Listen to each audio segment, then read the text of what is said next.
Vamos a transitar entre Mateo, Marcos, Lucas, Juan y algunos versículos del libro de los Hechos también. Esto es bastante interesante lo que vamos a compartir ahora porque es el preludio, ¿verdad?, a la estructura del sermón de este mismo sermón, pero esto pareciera ser un sermón en sí mismo, lo que voy a comentar ahora. Yo no sé si usted en la década de del 2000 en adelante se comenzaron a hacer algunas afirmaciones que fueron bien importantes en la enseñanza bíblica acerca de los círculos concéntricos. No sé si alguno de ustedes escuchó esto antes, ¿ya? Pero los círculos concéntricos son claramente círculos para poder hablar sociológicamente de la relación en el Evangelio. Ya, tanto para el discipulado como también en el mismo Evangelio aparecen estos círculos concéntricos que serían círculos de cercanía, es decir, en su propia familia se da. Por ejemplo, tenemos el círculo más íntimo que serían los de la casa, pero su familia extendida sería el otro círculo concéntrico que lo rodea a usted, ¿verdad? ¿Quiénes serían en ese círculo? Están los hermanos, sus hijos, sus sobrinos, suegros, ¿verdad? Sería la familia extendida. Pero hay un círculo que va más allá, que sería el lugar donde usted vive, por ejemplo, la población, su vecindario, ¿verdad? En el caso de la iglesia, lo mismo, sucede también de la misma forma. Hay círculos que son círculos íntimos, no porque seamos exclusivistas, sino más bien por el grado de autoridad y de cercanía que tenemos que mantener en nuestra relación. Por ejemplo, el pastor y los diáconos, ¿verdad?, tienen un círculo que no es cerrado, por cierto, pero estaríamos hablando del círculo de autoridad espiritual de la iglesia más íntimo, en donde se toman decisiones y se obtienen resoluciones respecto de ciertas cosas, lo mismo el directorio, ¿verdad? También hay otro círculo de autoridad en la iglesia que vendrían a ser los hermanos que están a cargo de ministerios, por la responsabilidad que se les ha concedido. Y el círculo más amplio serían todos los hermanos que vienen a la iglesia, algunos esporádicamente, otros regularmente, y así podemos ver que en las relaciones siempre hay círculos concéntricos, ¿verdad? En este mismo sentido, veremos por la palabra del Señor cómo es que el discipulado de Jesús tenía este mismo movimiento en esta relación discipular. Ahora, la decisión de llamar no es nuestra, es de Jesucristo el Señor. Amén. El Señor es quien lo llamó a usted, es el Señor quien me llamó a mí, ¿verdad? ¿Estamos de acuerdo con eso? Amén. Por lo tanto, el llamado de Cristo ha sido para todos el mismo. Entendiendo esto respecto del discipulado, el Señor nos ha llamado a todos de la misma forma, bajo los mismos términos. El punto es que Él ha diseñado nuestro camino para propósitos diferentes. Dice el apóstol Pablo que unos, refiriéndose al cuerpo humano, ¿verdad?, refiriéndose a la iglesia de Cristo, al cuerpo de Cristo, que algunos son manos, otros son ojos, otros son pies, o algún órgano del cuerpo, ¿verdad? Porque si todos fueran ojos, ¿de qué serviría el cuerpo sin la mano? ¿Qué es el ojo sin la mano? ¿Qué es ¿verdad? ¿Qué es la mano sin los pies? Todo miembro tiene una función específica y por ende, y como propósito, es para dar funcionamiento a algo mucho más grande. Entonces, estos tres círculos concéntricos, en el sentido discipular de Jesucristo, se puede observar. No significa que uno de esos círculos sean menos o más importantes. No lo debemos medir en sentido de autoridad, aunque sí lo tiene de alguna forma.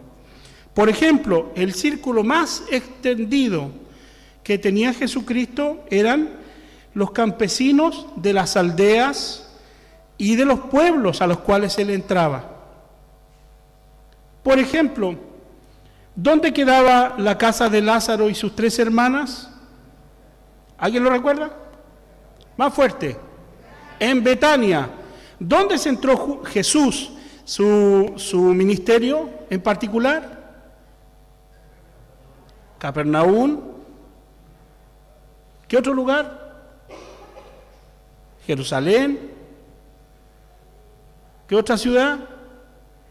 Galilea, muy bien. Entonces, Capernaum, Galilea, Jerusalén, entre las muchas otras aldeas que aparecen, no fueron los únicos lugares donde el Señor Jesús hizo su ministerio, que aparecen, por cierto, en las Escrituras, pero Betania no era una ciudad tal vez tan cercana a Jerusalén o donde el Señor se estableció. Pero sí allí había una familia que eran amigos del Señor, ¿verdad? Por lo tanto, en cada lugar donde había o se hacía el recorrido de Jesús, Jesús se instalaba en lugares, casas, donde se alojaba. De hecho, ¿recuerdan ustedes a Zaqueo? ¿Zaqueo conocía a Jesús? No, pero el Señor le dijo así. Cualquiera de nosotros sería alguien que sufre de desfachatez, diría, hoy me voy a quedar en tu casa. Y es primera vez que lo está viendo. ¿Quién haría eso? ¿Quién lo alojaría? Pero Jesús podía hacerlo, ¿verdad? No porque fuera patudo, ni se quisiera meter en las casas, pero a Zaqueo le dijo, es necesario que hoy pose en tu casa. Y Zaqueo le dijo bienvenido y se quedó allí, cenó con él, y hubo una obra de salvación en la casa de Zaqueo. Ese mismo día, el Señor Jesús le anunció el Evangelio y le dijo, la salvación ha llegado a tu casa, ¿verdad? Por lo tanto, se escuchan, estos pueblos y aldeas escuchan con agrado la enseñanza y se sienten cautivados por los signos y símbolos y milagros que el Señor realiza. Lo reconocen como Salvador. Por lo tanto, este círculo más amplio son las aldeas y los campesinos, los pueblos lugareños, donde el Señor se relacionó e hizo amistad e hizo contacto y se convirtieron en discípulos que no lo siguieron específicamente, se quedaron en sus casas, pero siguieron siendo discípulos. ¿Se entiende? Por lo tanto, estos discípulos se consideran discípulos a distancia, lo cual no significa que no cumplieran el propósito del Señor. ¿Recuerdan ustedes el encuentro que tuvo Jesús con la mujer samaritana en San Juan capítulo 4? ¿La mujer samaritana siguió a Jesús? No. Los que lo seguían eran una pequeña multitud, que lo vamos a ver un rato más, y los 12, que eran los 12 de confianza. Aún en medio de ellos había un círculo más cercano, y es comprobable. Pero la mujer samaritana cumplió el propósito de Cristo, claro.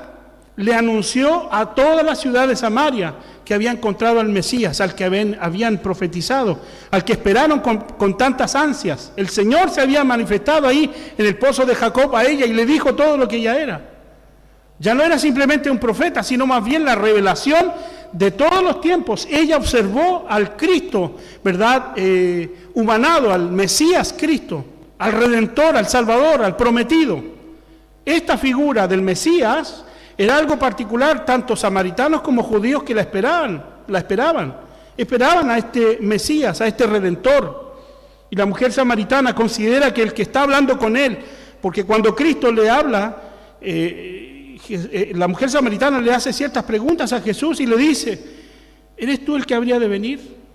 Y el Señor le dice, con él hablas. Es decir, el anuncio de Jesús, su forma de manifestarse a la mujer samaritana fue tal que ella no salió tras él, como muchos de los otros en los cuales se efectuó un milagro. Ella fue al pueblo de Samaria, se volvió desde el pozo de Jacob al centro de la ciudad a anunciar en las puertas de la ciudad que había visto al Mesías, que había hablado con él y que él le había dicho todas esas cosas. Por lo tanto, esta mujer también estaría considerada entre esos discípulos que no siguieron a Jesús en el ministerio, sino que se quedaron en sus ciudades anunciando el encuentro que habían tenido con el Salvador. Amén. El segundo círculo más cercano es este. En el círculo intermedio se encuentra, estamos hablando de 3 círculos concéntricos. Los campesinos, que es el más extendido, ahora el círculo más intermedio, ¿verdad? Es un grupo relativamente amplio de discípulos. Por ejemplo, en Hechos 1, 21 y 22, relata claramente cómo el apóstol Pedro habla acerca de la elección de un nuevo discípulo con ciertas condiciones. Y aquí dice claramente cómo es que estos requisitos debían cumplirse. Dice, es necesario pues que de estos hombres que han estado juntos con nosotros todo el tiempo que el Señor Jesús entraba y salía entre nosotros. el 22, comenzando desde el bautismo de Juan hasta el día en que de entre nosotros fue recibido arriba. Uno se ha hecho testigo con nosotros de su resurrección. Aquí están por reemplazar a Judas Iscariote, que había muerto, ¿verdad? Por lo tanto, ¿qué requisito en este grupo extendido pero intermedio se requería? Es que estos discípulos, no los 12, sino este círculo intermedio, tuviera este requisito por cumplir. Es decir, el que reemplazara a Judas Iscariote no tenía que ser cualquier persona. Necesariamente, que aunque no fue llamado por Jesús como los otros 12, debía ser alguien que cumpliera los mismos requisitos. Es decir, que conociera a Jesús desde el bautismo de Juan hasta la resurrección. ¿Por qué? Porque estos 12 que se volvieron los más íntimos necesitaban ser testigos presenciales de la obra y de la vida de Jesucristo de comienzo hasta el final. Vamos a ver Marcos 15, 40 al 41. Hay varios textos bíblicos que comprueban esto. También había algunas mujeres, mire, de estos círculos intermedios habían unas mujeres mirando de lejos, entre las cuales estaban María Magdalena, María, la madre de Jacobo, el menor, y de José, y Salomé, quienes cuando él estaba en Galilea, se refieren a Jesús, le seguían y le servían, y otras muchas que habían subido con él a Jerusalén. Es decir, de este grupo intermedio que incluía a los 12, había más discípulos que seguían a Jesús, es decir, había un grupo bastante grande que andaba con Jesús y había mujeres que a la vez le servían a Jesús. ¿En qué sentido? En el sentido de alojamiento, en el sentido económico, porque muchas de estas, de sus propias fortunas, porque no eran cualquier persona.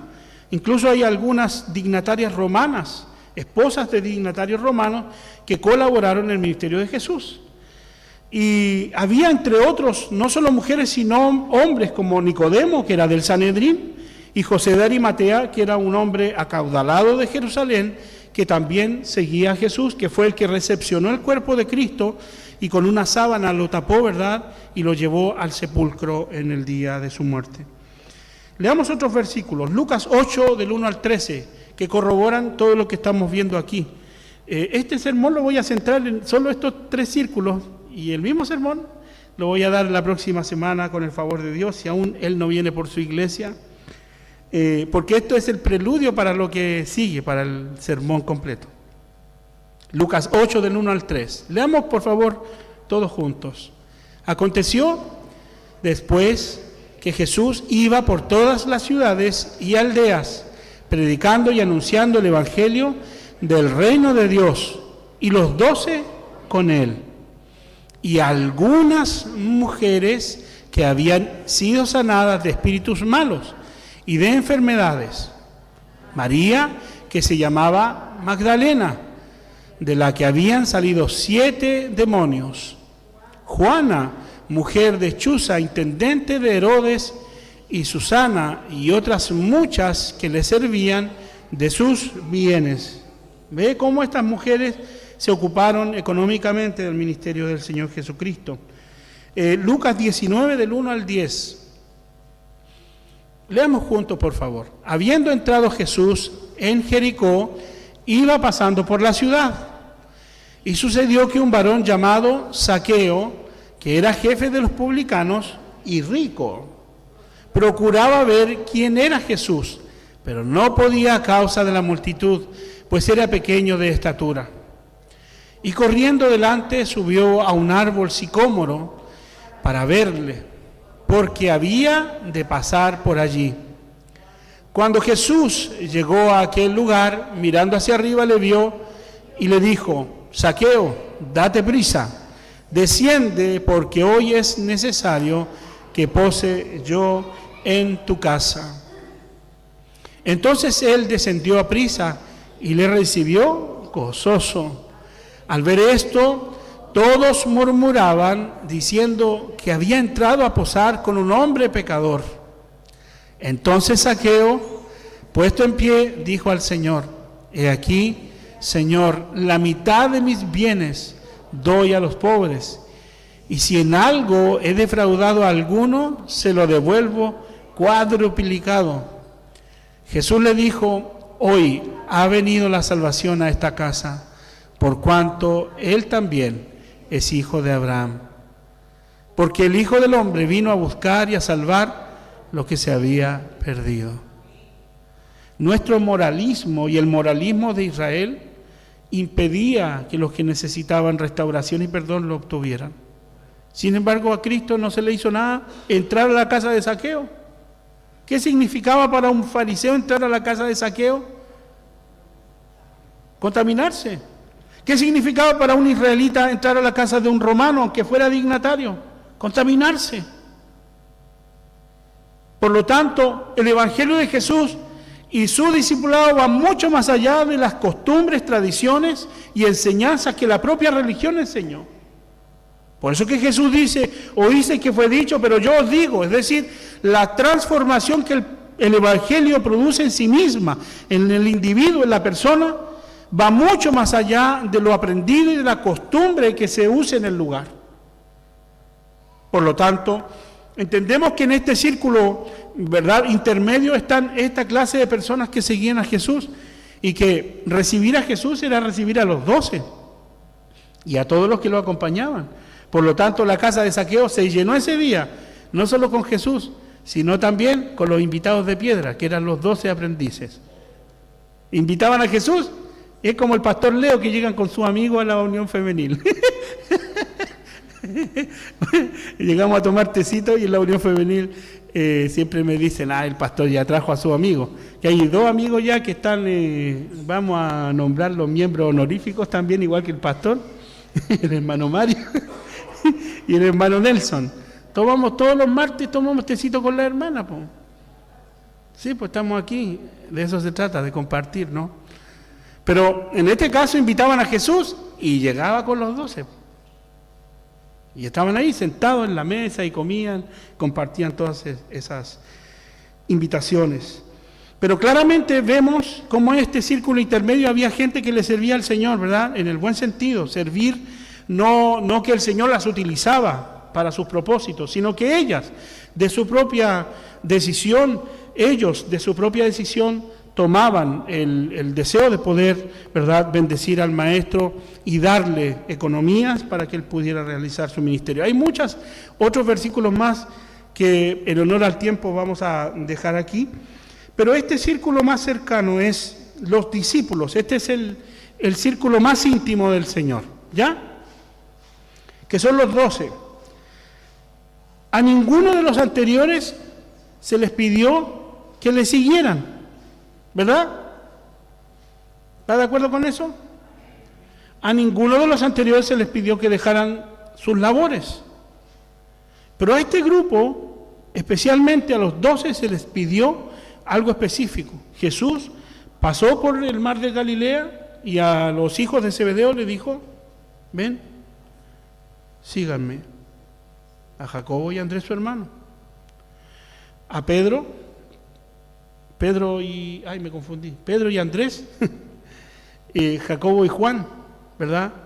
Pedro y Andrés se les dijo lo mismo en el mismo mar: ven, sígueme. ¿Y qué hicieron ellos?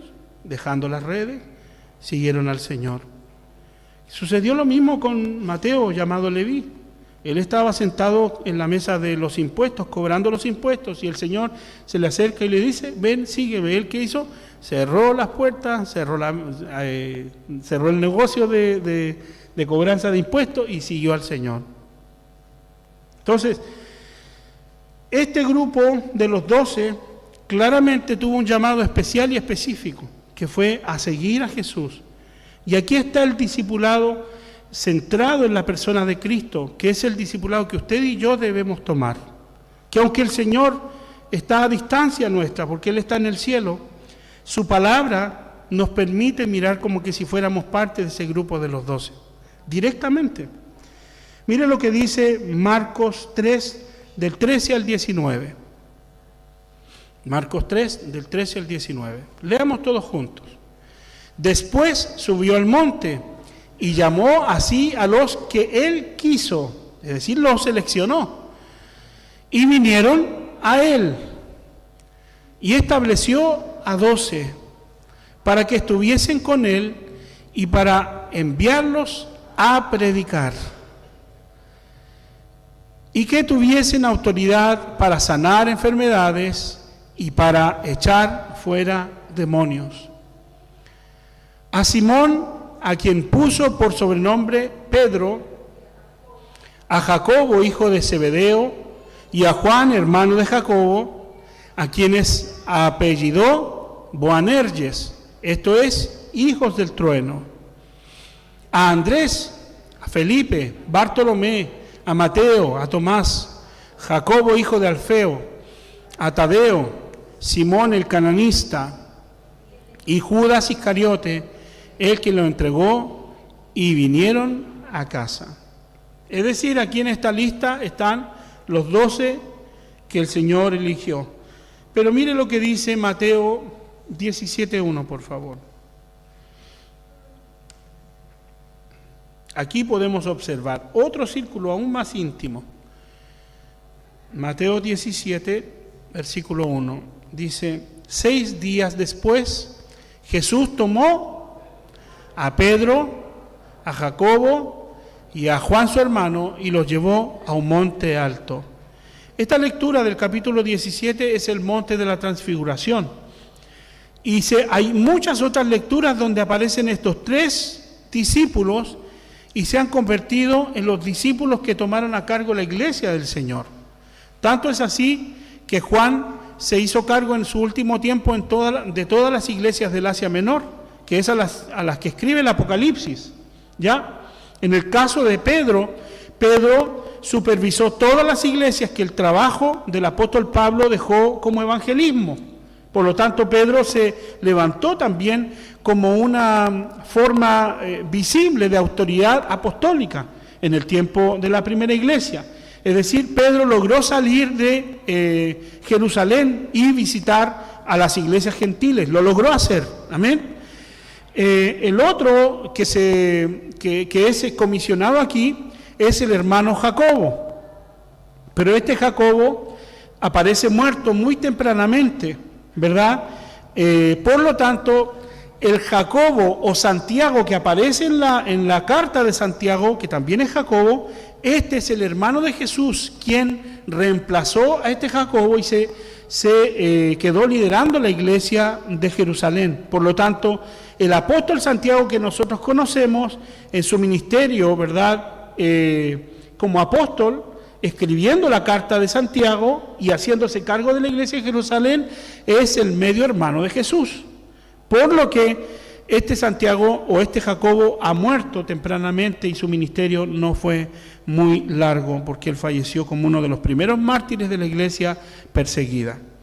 ¿Y qué quiero decir con esto?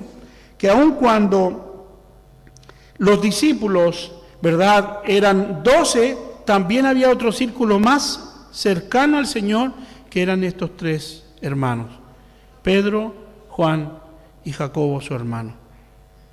Ahora, para el discipulado práctico, usted puede ser cualquiera de esos 3 grupos y va a estar dentro del discipulado. Pero el discipulado más efectivo es el discipulado de los 12, porque ellos se convirtieron en testigos de lo que el Señor Jesús hizo y de los milagros que hizo.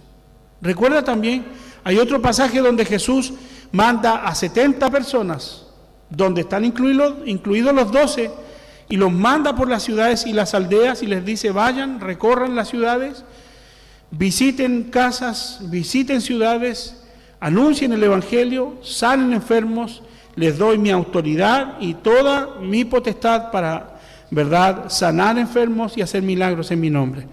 Y esta gente salió y dice que los demonios se les sujetaron, que los enfermos sanaron, que ellos mismos hicieron milagros en el nombre de Jesús.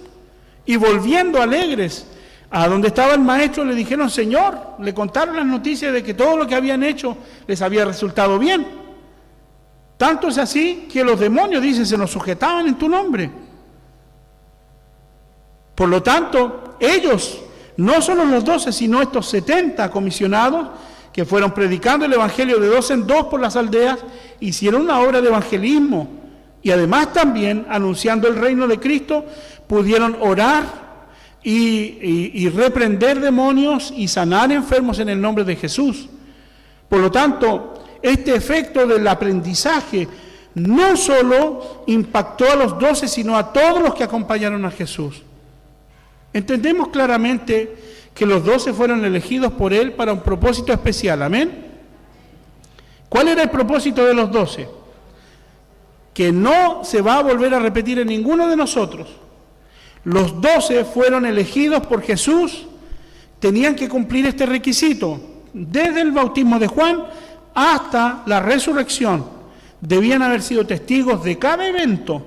Por lo tanto, de los 12 no podía haber alguno que no haya sido testigo de estas cosas.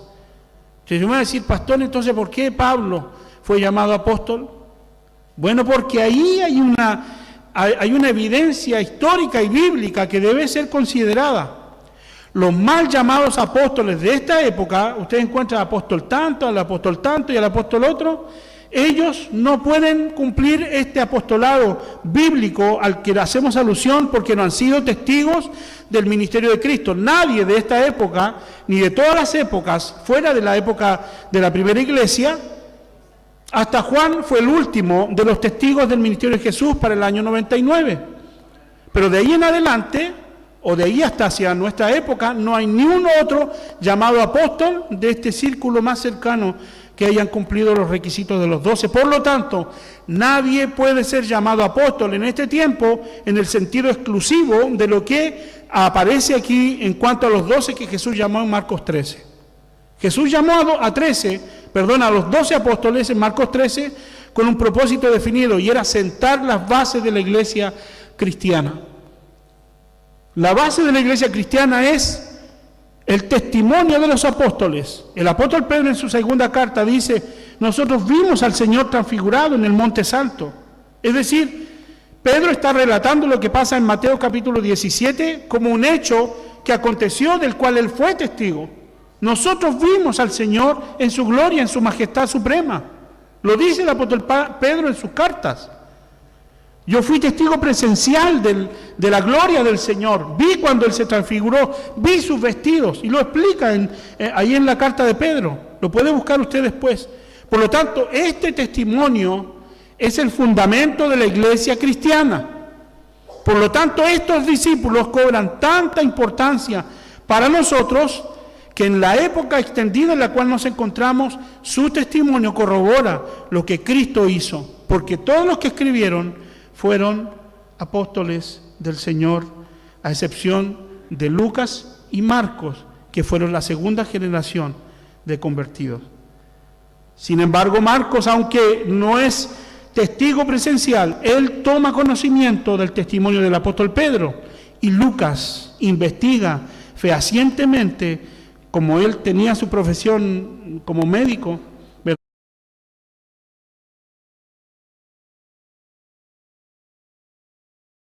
¿verdad? Era un hombre de ciencias.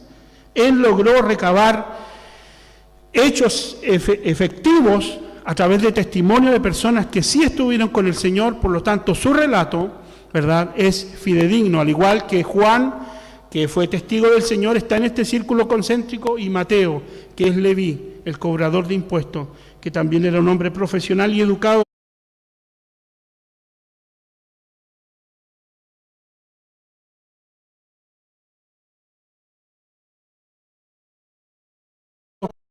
por el cual también tenemos el registro del Evangelio de Mateo. Por lo tanto, amados hermanos,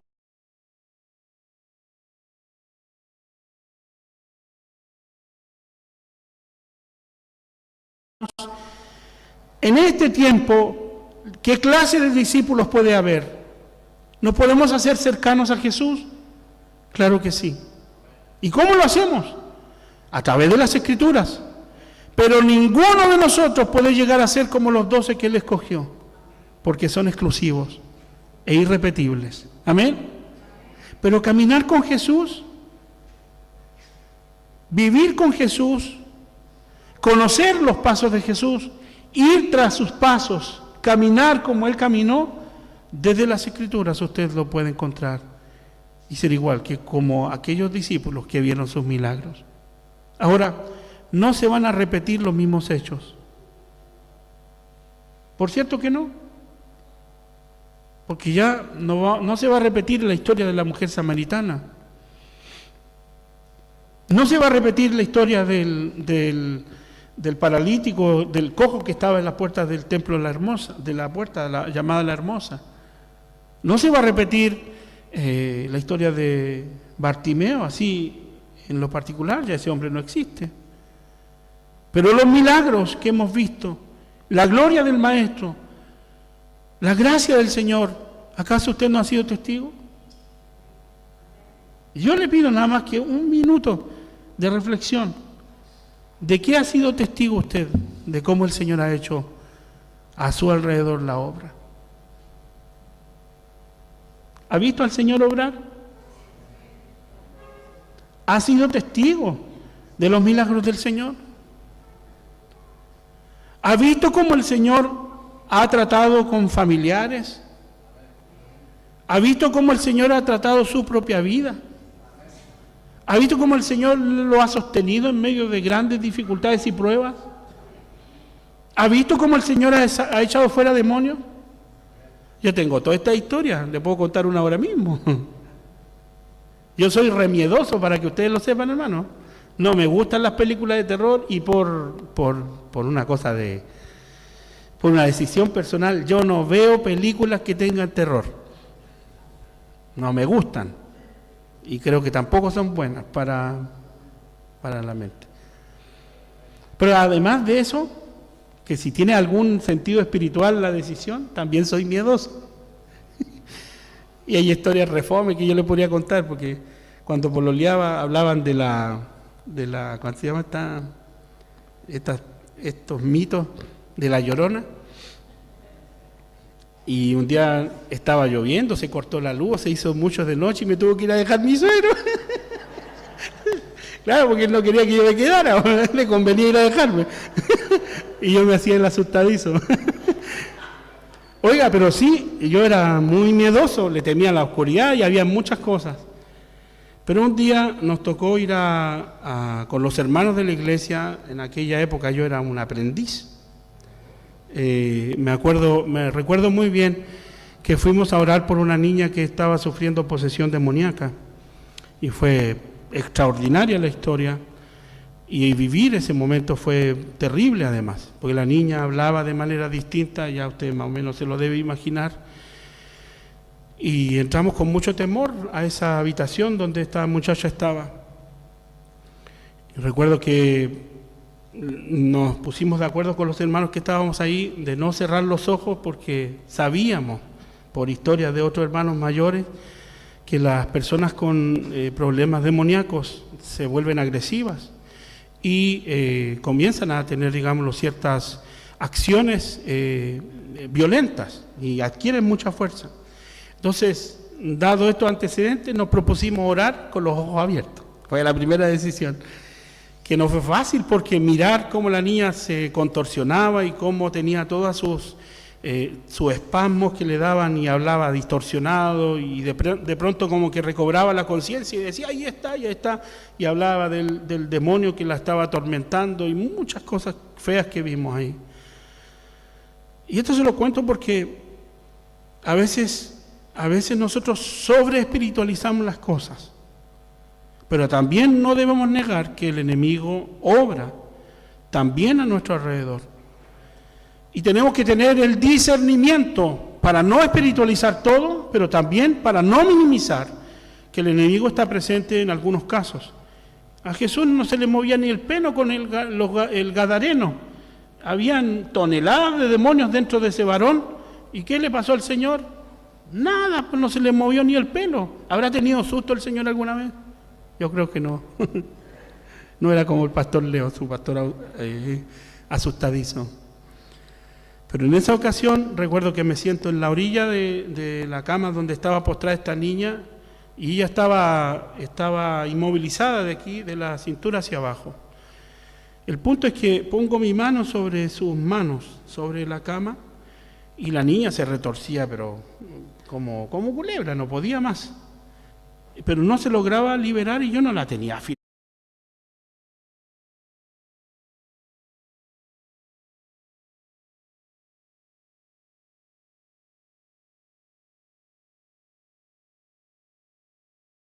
más así como a lo mejor sí, pero no sentía que la tenía fuerte.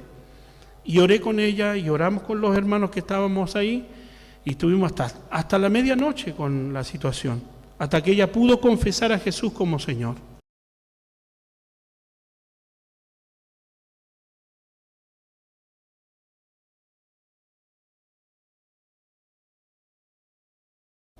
Jesús es mi Señor. Eso era lo que nosotros tratábamos de que la niña dijera y no podía.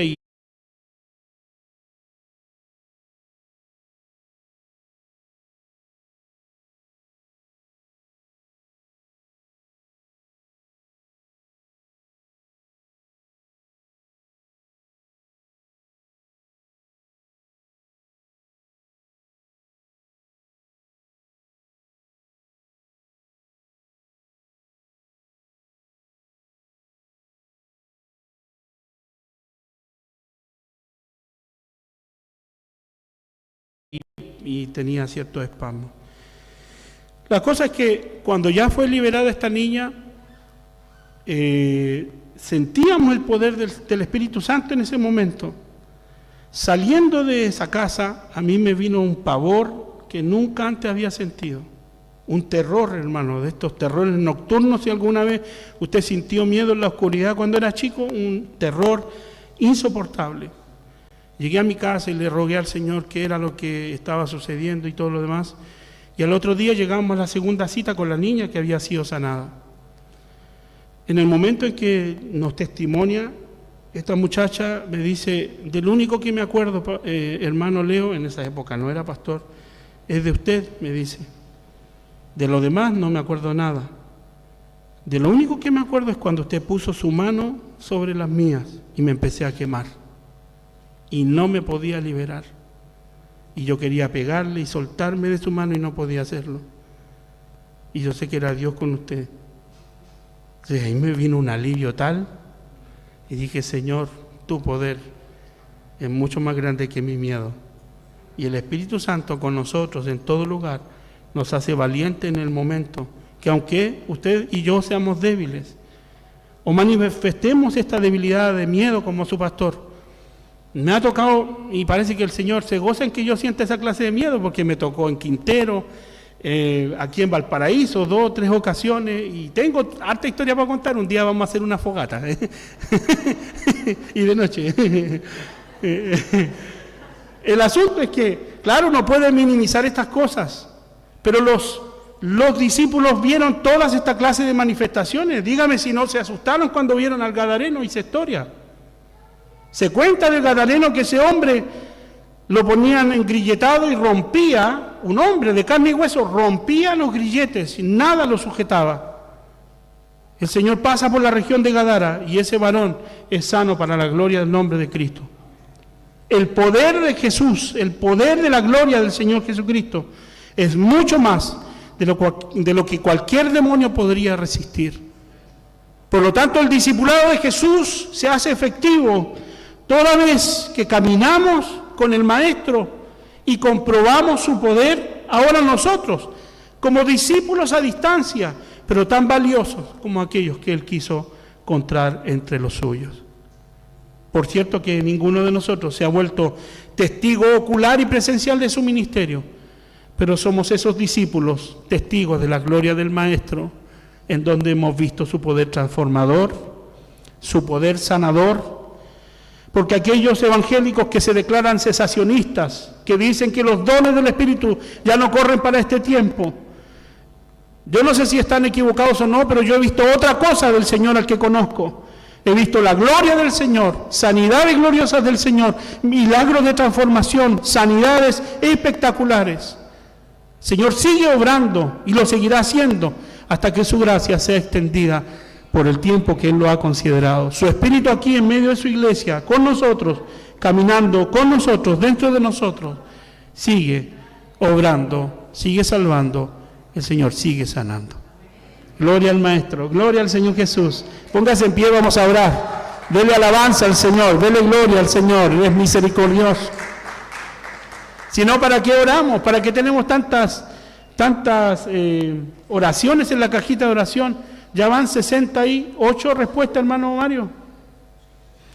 68 respuestas a la oración en nuestra cajita de oración. Y esas son comprobables. Testimonio vivo de cómo el Señor sigue respondiendo a su iglesia.